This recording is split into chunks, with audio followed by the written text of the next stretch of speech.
All right, hey, Shalom Akyam. First and foremost, I'd like to give all praise to Yahweh, Ba'ashem, Yahweh Shai, for giving us knowledge, wisdom, understanding. Double honors to the apostles and elders of Great Millstone for laboring for us in this truth. Much love, honor, respect to all the Akyam out there pushing this knowledge in sincerity and truth. We are the Hebrew Israelites, which consists of the Negroes, Latinos, Native Americans, and similar Indians.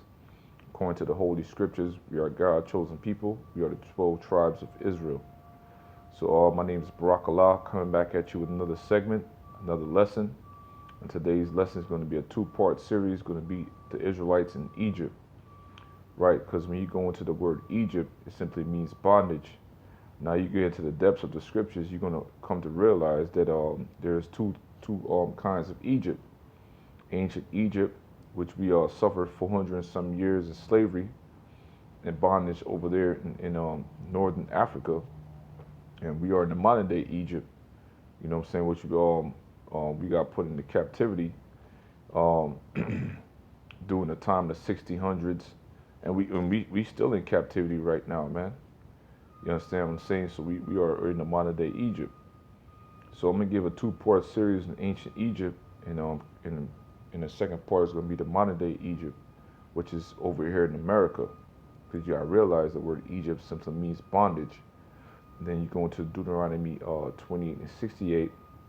He says, "Thou shalt go into Egypt again with ships." Key word there is with ships, and that's where the Negroes end up over here. It was in ships, and Latinos got put on ships as well, and they got shipped to Spain, different parts of Europe as well. Okay, so this picture that you see before you, these are our forefathers in ancient Egypt that proves that the Israelites were people of color, Negroid Indian descent. Okay, that proves that Esau knows the truth, that the Egyptians ain't no crackers, man. Because when you go into this movie theaters and all that, he shows himself to be the Egyptians, the Philistines, and all that nonsense, and that's not true. Because the dark nations controlled the earth before the so-called white people. The so-called white people came into power under the Greek Empire, started with Alexander the Great, and then there's 4 generals all the way down to the Roman Empire. That's when they came to power. They're the youngest nation on the earth to sprung into power. So as you can see in this picture, man, it shows, the picture of the Israelites and the Egyptians, the people of color as well, man. So without a further ado, get into some history, how the Most High, without the Israelites, the ancient Egyptian empire wouldn't have been great. Because we had a forefather Joseph that got sold into slavery to the Egyptians, and the Most High used him to break down Pharaoh's dream, and he became second in command over the land of Egypt. Pretty much, he was the man in Egypt. He was pretty much, he controlled Egypt. The only thing that the Pharaoh had over him was his throne.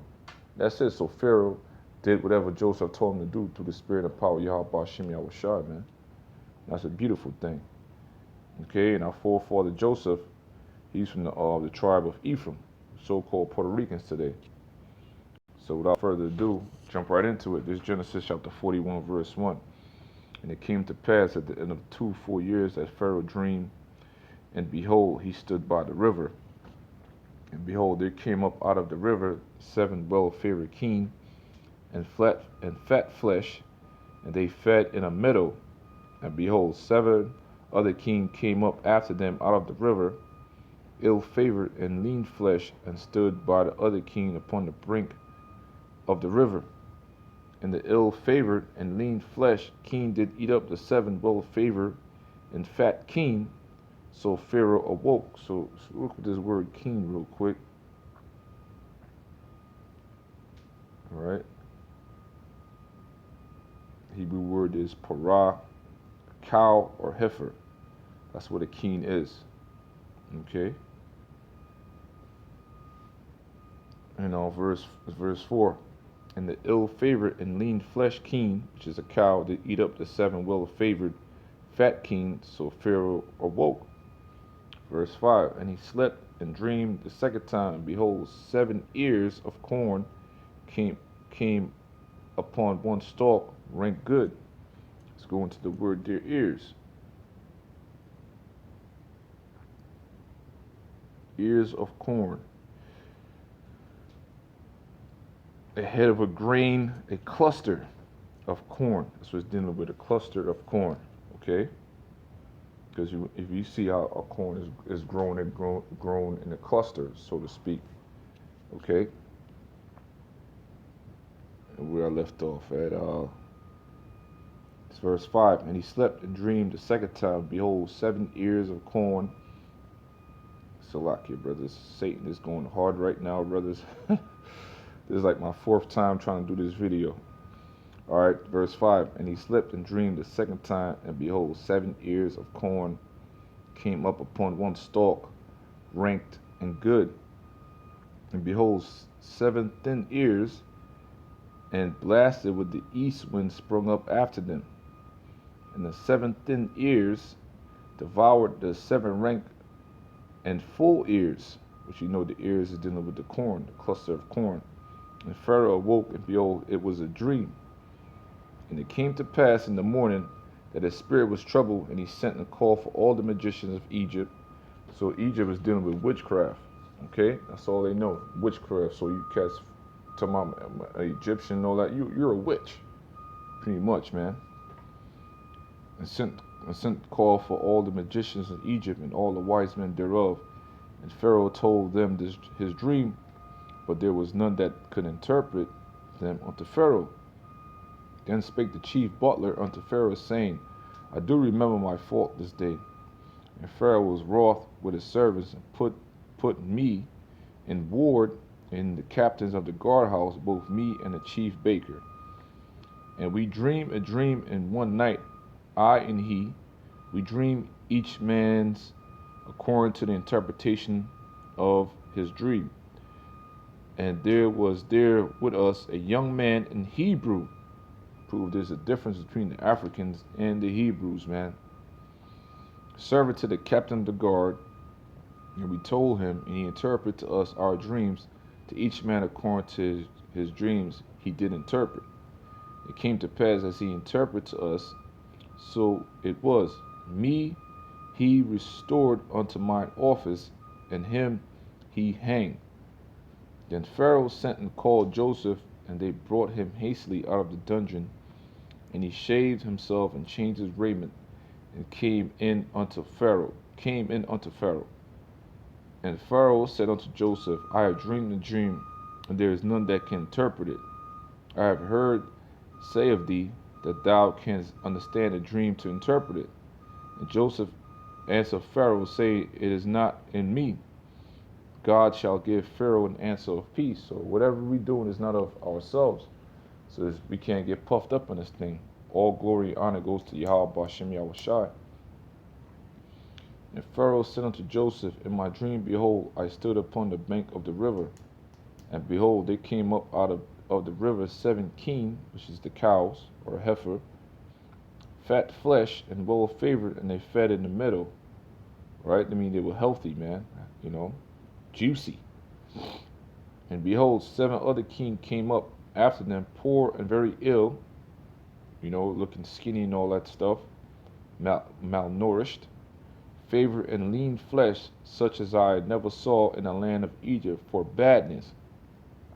And the lean and ill favored kine did eat up the first 7 fat kine, and when they had eaten them up, it could not be known that they had eaten them, but they were still ill favored as at the beginning. So I awoke, and I saw in my dream, and behold, 7 ears came up in one stalk, full and good. And behold, 7 ears withered, thin, and blasted with the east wind, sprung up after them. And the thin ears devoured the 7 good ears. And I told this unto the magicians, but there was none that could declare it unto me. And Joseph said unto Pharaoh, The dream of Pharaoh is one. God showed Pharaoh what he is about to do.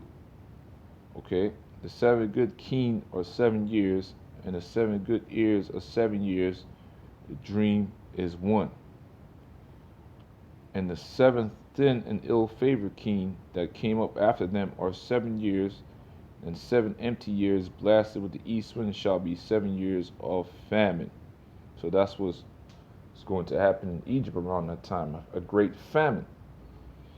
this is the thing which I have spoken unto Pharaoh, what Yahweh Shem Yahushai is about to do, he showed unto Pharaoh. Behold, there came 7 years of great plenty throughout the land of Egypt. And there shall arise after them 7 years of famine, and all the plenty shall be forgotten in the land of Egypt, and the famine shall consume the land. So during this time frame, you got to remember, Egypt, the Egyptians were the superpower in that region. So a lot of business and transactions were done through Egypt, which this is America all over again. Just like America all over again, okay? So when the Lord started to do damage on America, the whole world's going to feel it, okay? Because when you go into the scriptures here, our ancient forefather Jacob and the rest of the sons had to come into Egypt to buy corn, because our whole region was full of famine, okay? And who they had to deal with? They had to deal with Joseph. So Joseph was the man in Egypt. The Pharaoh only had the throne over him, but he took orders from Joseph, man, through the spirit of power Yahweh Shem Yahushai. Verse 31. And the plenty shall not be known in the land by reason of that famine following, for they shall be very grievous. And for that the dream was double unto Pharaoh twice. It is because the thing is established by the Most High, and the Most High will surely bring it to pass. Now therefore let Pharaoh look out a man discreet and wise, and set him over the land of Egypt. Over the land of Egypt. Let Pharaoh do this, and let him appoint officers over the land, and take up the 5th part of the land of Egypt in the 7 plenteous years. Let them gather all the food of those good years that come, and lay up corn under the hand of Pharaoh, and let them keep food in the city. So they start a storage house, so to speak. Okay? And that food shall be for store to the land against the 7 years of the famine, which shall be in the land of Egypt, and the land perish not through the famine. And the thing was good in the eyes of Pharaoh and the eyes of all his servants. And Pharaoh said unto his servants, Can we find such a one as this is, a man in wisdom and spirit of the Most High is? And Pharaoh said unto Joseph, For as much as God has showed thee all this, there is none so discreet and wise as thou art. Thou shalt be over my house, in accordance unto my word shall all my people be ruled. Only in the throne will I be greater than thou. Pretty much, man. So Joseph was the man who made things happen through the spirit and power of Yahweh Shem Yahushai back then in ancient Egypt. And Pharaoh said to Joseph, See, I have set thee over all the land of Egypt. And Pharaoh took off his ring from his hand and put it upon Joseph's hand, and arrayed him in vestures of fine linen, and put a gold chain upon his neck. You know, that's why Jake loved them gold chains, man. And he made him to ride in the 2nd chariot which he had, and he cried before him, Bow the knee. And he made him ruler over all the land of Egypt. So, man, so the whole land of Egypt, anybody's doing business with Egypt had to bow to our forefather Joseph, man, who was from the tribe of Ephraim, the so-called Puerto Ricans today. Okay, so the second part to prove how great we were in ancient Egypt, going up to when we got taken down as well. Because when Joseph was set up as an establishment, the rest of our brothers came into Egypt with our forefather Jacob, and Jacob died in Egypt, and our forefather died our forefather Joseph died in Egypt as well. All right, now Exodus 1 verse 1 through 5, I'm gonna jump down. It says, Now these are the names of the children of Israel which came into the land of Egypt. Every man in his household came with Jacob. Reuben, Simeon. So Reuben are the Seminole Indians, Simeon are the so-called Dominicans, Levi, so-called Haitians, Judah, the so-called Negroes, Dan, Naphtali, Gad, Asher, Gad is North American Indians. Asher are the tribes of Brazil. Naphtali is Argentina to Chile.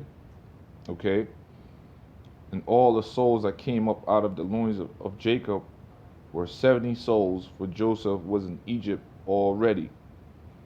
Okay, so I'm gonna jump down to I'm gonna continue. And Joseph died, and all his brethren, and all that generation. And the children of Israel were fruitful and increased abundantly, and multiplied and waxed exceedingly mighty, and the land was filled with them.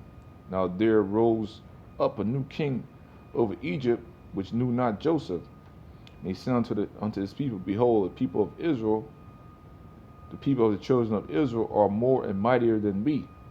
Come on, let us deal wisely with them, lest they multiply.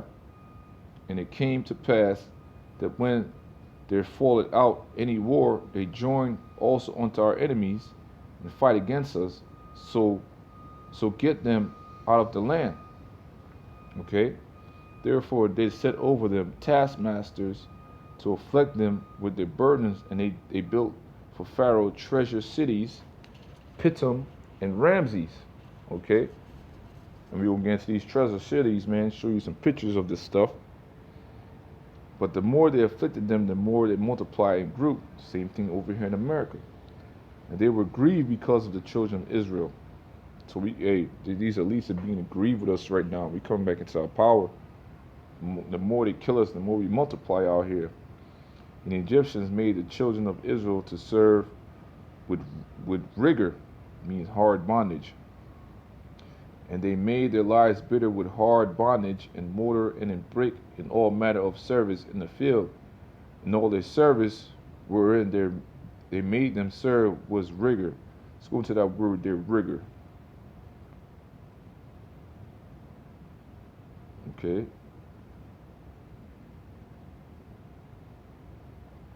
Parak.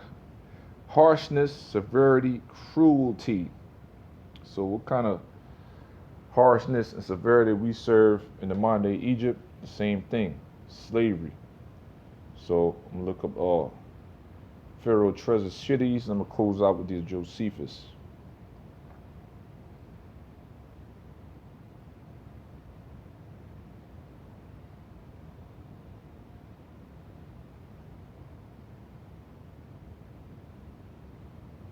Little images. All right.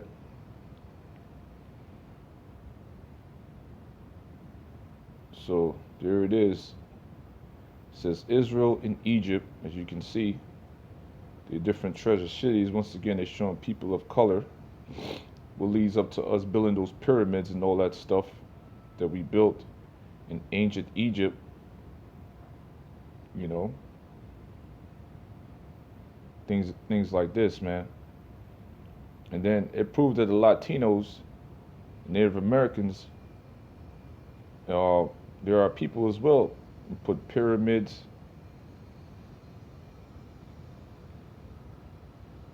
in Mexico. Pyramids in Mexico. See that? The same pyramids that was built in Egypt. To prove we was down there and catching that hardcore bondage as well. So this is the Josephus, chapter 9, page 66, verse 1. And it says, Now it happened that the Egyptians grew delicate and lazy, as to painstaking, and gave themselves up to other pleasures, in particular to the love of gain. They also became very ill, affected towards the Hebrews, as touched with envy at their prosperity. For when they saw how the nation of Israel flourished, and were become eminent already in plenty of wealth, which they had acquired by their virtue and natural love of labor. Natural love of labor, man. We tired of working out here, man.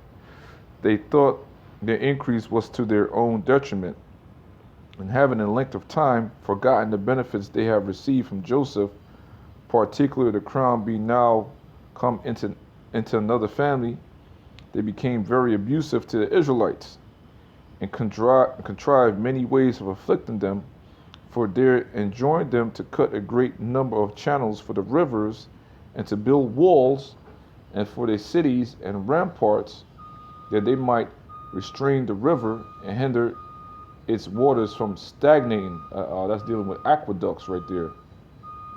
Upon is running over its own banks, they set them also to build pyramids. As you can see, this ain't nothing new need the sun. This is in Mexico. Pyramids I'm put in Central America.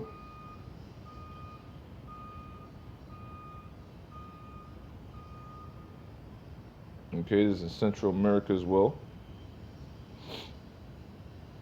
The Mayan temple. The same way we built in ancient Egypt. Okay.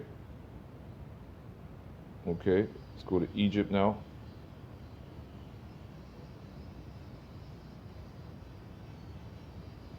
Just like your brothers texting away. Yep, the same structure. The same structure as you can see. Okay. It says and it says set them also to build pyramids, and by all this wore them out and forced them to learn all sorts of mechanical arts, as to accustom themselves to hard labor. So that 400 years we served that. And you jump down to a paragraph at the bottom. So of this building of the pyramids of Egypt by the Israelites, they give you different different notes you could go look up and things of that nature. It is not, it will, of this, get the point of this building of the pyramids of Egypt by the Israelites. So there it is, man. So hope you brothers are edified. So this is part 1, Israelites in Egypt. Well, we're going to come back with another lesson, Israelites in Egypt part 2, which the second part is going to deal with the United States of America. Shalom.